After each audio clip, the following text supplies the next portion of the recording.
अबिल्लाहिमिनश्शैतानिर्रजीम बिस्मिल्लाहिर्रहमानिर्रहीम। आज एक बहुत इम्पोर्टेंट टॉपिक है जिसके बारे में डिस्कस करना चाह रहा हूँ, क्योंकि वो एक ऐसी चीज़ है, एक ऐसी नेमत है कि जिसके पास चाहे दुनिया जहान की चीज़ें हों, अगर वो नहीं है तो वो बंदा अपने आप को नामुकम्मल ही सब्र करता है।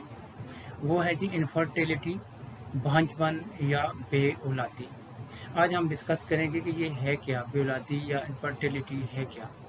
देखिए, इनफर्टिलिटी या जिसे बे-औलादी कहते हैं या बांझपन होता है, ये बेसिकली दो किस्म का होता है। एक होता है प्राइमरी और एक होता है सेकेंडरी।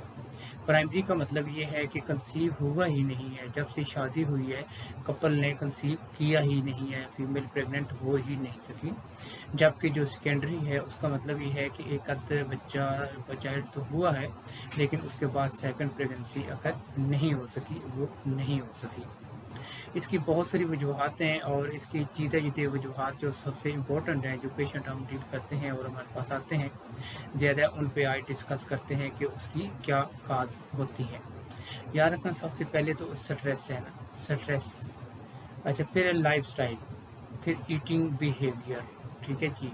और तीसरी जो है वही साइकोलॉजिकल डिसऑर्डर, स्ट्रेस, खौफ, गुस्सा, फोबिया या इस किस्म के मामला होते हैं। एक जो बहुत कॉमन प्रॉब्लम है हमारे यहाँ, और वो ये है कि पूरे एशिया में ये है कि जो ही शादी होती है उसके बाद बहुत सारे लोग फ़ौरन क्वेश्चन करना शुरू कर देते हैं, और जो कपल होते हैं वो डरे होते हैं कि पता नहीं होगा या नहीं होगा। इसे कहते हैं फियर ऑफ फेलियर ना, कि खुदा न खास्ता वो फेल ही तो ना हो जाए। क्योंकि हमारे यहाँ ये रवायत तो नहीं है कि प्री मैरिज या प्री कंसेप्शन पीरियड में टेस्ट करवा लिए जाएँ। तो ये टेस्ट तो हमेशा उसी वक्त करवाते हैं हम लोग जब 2-3 साल शादी को हो जाए और बच्चे ना हो रहे हों, तब वो टेस्ट करवाते हैं। और फिर भी वो कोई डॉक्टर साहिबान अगर लिखें तो तब भी करवाते हैं, वरना इलाज के ही सिस्टम में रहते हैं। तो ये एक बहुत बड़ा स्ट्रेस है और ये बहुत बड़ा अलमिया है, जो इसको दूर किया जाना चाहिए। सब लोगों को इसको सोचना चाहिए और इस पर इसको कम से कम करना चाहिए। ये तो होगा साइकोलॉजिकल स्ट्रेस या फोबिया। अब आते हैं आगे, इसकी बहुत बड़ी काज है हार्मोनल इम्बैलेंस। जब हार्मोन बॉडी के अंदर इम्बैलेंस हो जाते हैं तो कोई कम हो जाते हैं, कोई ज़्यादा हो जाते हैं, तो ये भी एक इनफर्टिलिटी की बहुत बड़ी काज है। अगला एक नंबर आता है जी पीसीओएस, पॉलीसिस्टिक ओवरी सिंड्रोम या पॉलीसिस्टिक ओवरीज, यानी ओवरीज के अंदर छोटे छोटे पानी की थैलियाँ बन जाती हैं। इसकी काज तो यही है कि ओवरीज चूँकि दोनों हार्मोन्स फीमेल के अंदर भी होते हैं और मेल के अंदर भी होते हैं। मेल हार्मोन भी होता है और फीमेल हार्मोन भी।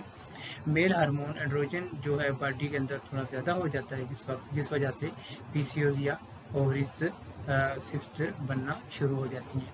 ये भी एक बड़ी मेजर काज है इनफर्टिलिटी की या बे-औलादी की या बांझपन की। आगे ये है कि अब एक हार्मोनल इम्बैलेंस हो गया। इन्फेक्शन डिजीज़, बहुत सारी इन्फेक्शन ऐसी हैं जो डिस्टर्ब करती हैं और उस वजह से भी प्रेगनेंसी नहीं हो सकती। स्पेशली CMV, एक सीटामेगालो वायरस है, वो भी बड़ा एक्टिव होता है और वो बहुत काज करता है अगर प्रेगनेंसी हो भी जाए और वो ग्रोथ नहीं होने देता। और अगर ग्रोथ भी हो जाए, प्रेगनेंसी क्लियर हो जाए, बच्चा हो जाए, तो वो अबनॉर्मल बच्चा ही पैदा होते हैं। ये सेकेंडरी उसमें आता है इनफर्टिलिटी में। आगे ये है कि खाना पीना, मोटापा, शुगर इसकी बहुत बड़ी काज है। देर से सोना, देर से जागना, ये भी एक बड़ी अहम काज है। रेस्ट, ये भी एक बड़ी अहम काज है। मोटापा, टेंशन, बीमारियाँ, मुख्तलिफ़ किस्म की डिजीज़, मुख्तलिफ़ किस्म की मेडिसन भी इसकी बहुत बड़ी काज है, जिसको एलिमिनेट किया जाए या कम किया जाए। और इसके अलावा जनाब और बहुत सारी ऐसी बीमारियां हैं जो सपोज़ कुछ मेडिकेशन चल रही होती हैं, heart disease, diabetes, sugar, cholesterol, जोड़ों के दर्द। आजकल मैं देखता हूँ बहुत सारे लोग हाइपोथायराइडिज्म या हाइपरथायराइडिज्म में आते हैं और वो भी कुछ मेडिकेशन रेगुलर यूज़ कर रहे होते हैं। ये भी इनफर्टिलिटी की एक बहुत बड़ी किस्म है। फिर ये है कि यूट्राइन इन्फेक्शन और यूट्राइन इन्फ्लामेशन जिसे सोजन कहते हैं, ये भी एक बहुत बड़ी काज है। फिर अगला ये कि acidic environment, female genetic order, genetic में एसिड ज़्यादा हो जाता है और वो स्पर्म को फ़ौरन मार देता है। ये भी एक बहुत बड़ी वजह है इनफर्टिलिटी की। پھر یہ ہے کہ یوٹرس ایکسیپٹ نہیں کرتا منی کو، اور وہ فوراً ایکسپیل کر دیتا ہے، فوراً باہر نکال دیتا ہے.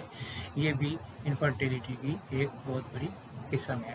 پھر یہ ہے کہ انفیکشن، کڈنی ڈیزیز بھی اس میں آ جاتی ہیں، کانسٹیپیشن، ہیمرائڈز، یہ چیزیں بھی بڑی امپورٹنٹ ہوتی ہیں اس میں. یہ بھی ایک بہت اہم کاز ہے انفرٹیلیٹی کی. یہ ساری چیزوں کو مینیج کیا جائے، اور مینیج کرنے کے بعد یہ چیزیں بہت زیادہ چانسز ہوتے ہیں کہ آرام کے ساتھ نیچرلی پریگننسی ہو جاتی ہے. انیمیا، خون کی کمی، یہ بھی ایک بڑی اہم کاز ہے. ظاہر ہے خون کی کمی تو برسوں پیچھے چل رہی ہوتی ہے، اور وہ بھی ایک بہت بڑی وجہ ہے انفرٹیلیٹی کی. یہ تو اس کی چند کازز ہم نے بیان کی ہیں. آگے جا کے ابھی یہ فیمیل انفرٹیلیٹی پہ بات ہوئی ہے، نیکسٹ ہم میل انفرٹیلیٹی پہ بات کریں گے. اس کے بعد اس کا ٹریٹمنٹ، اس کی ڈائٹ اور سارا کچھ بتائیں گے نیکسٹ ویڈیو میں انشاءاللہ تعالی. امید ہے کہ آپ کو یہ ویڈیو پسند آئی ہوگی. Doctor Hanif Mughal, PhD، research scholar, Islamabad. السلام علیکم.